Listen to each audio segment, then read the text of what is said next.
மகர ராசிக்காரர்களுக்கு இந்த மாதம் 10ஆம் வீட்டிற்கு அதிபதியான சுக்கிரன் பகவான் 4ஆம் வீட்டில் அமர்ந்து 10ஆம் வீட்டை முழு பார்வையுடன் பார்ப்பதால் பணியிடத்தில் முழு கவனத்துடன் செயல்படுவீர்கள். சூரியனின் செல்வாக்கும் இருக்கும். எனவே நீங்கள் யாரிடமும் எதையும் ஈகோவாக பேசுவதை தவிர்க்க வேண்டும். இல்லையெனில் நீங்கள் சொல்வதைப் பற்றி அவர்கள் மோசமாக உணரலாம். இந்த நேரம் வியாபாரம் செய்பவர்களுக்கு சாதகமான பலன்களைத் தரும்.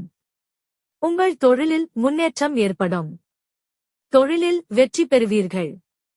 தொழில் தொடர்பான பயணங்கள் உங்களுக்கு வெற்றியைத் தரும். அரசு துறையிலும் நல்ல பலன்களைப் பெறுவதற்கான வாய்ப்புகள் உள்ளன. முயற்சிகளை மேற்கொள்வதன் மூலம் வெளிநாட்டு வழிகளில் வியாபாரத்தில் லாபம் பெறலாம். இந்த மாதம் முழுவதும் குரு பகவான் 5ஆம் வீட்டில் இருக்கப் போகிறார். இது உங்கள் உள்ளுணர்வு அறிவை அதிகரிக்கும். நீங்களே கற்றுக்கொள்வது மட்டுமல்லாமல் உங்களைச் சுற்றியுள்ளவர்களுக்கும் கற்பிக்க முயற்சிப்பீர்கள். ராசி அதிபதி சனி பகவான் 2ஆம் வீட்டில் அமர்வதால் குடும்ப வருமானம் உயரும் வாய்ப்புகள் உள்ளன. இதனுடன் குடும்ப உறுப்பினர்கள் மற்றும் முதியோர்களின் ஆதரவும் இருக்கும்.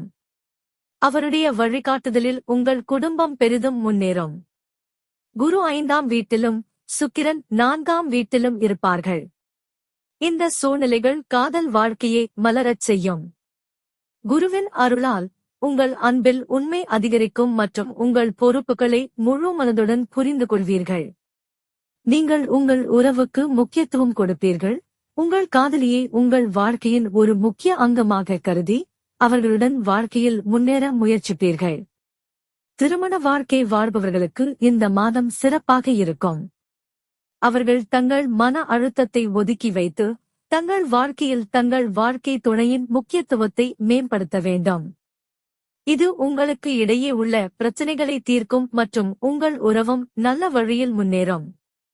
நீங்கள் ஒருவருக்கொருவர் எவ்வளவு முக்கியத்துவம் கொடுக்கிறீர்களோ அவ்வளவு பிரகாசமாக உங்கள் உறவு மாறும்.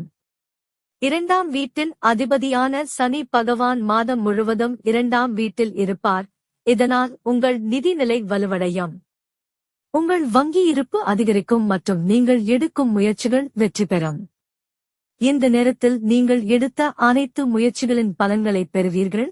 இது நல்ல நிதி ஆதாயத்திற்கான வாய்ப்புகளை உருவாக்கும். 3ஆம் வீட்டில் ராகு, செவ்வாய், புதன் அமர்வதால் தொண்டை அல்லது முதுகு வலியை சந்திக்க நேரிடும். உங்களுக்கு தொண்டை வலி அல்லது தொண்டை புண் இருக்கலாம். எனவே இந்த காலகட்டத்தில் கவனமாக இருங்கள் மற்றும் பருவத்தைப் பொறுத்து காது வலியையும் அனுபவிக்கலாம். எனவே இந்த சிறிய பிரச்சினைகள் அனைத்தையும் எச்சரிக்கையாக இருங்கள். பரிகாரம்: ஸ்ரீ சனி சாலிசாவை தினமும் பாராயணம் செய்ய வேண்டும்.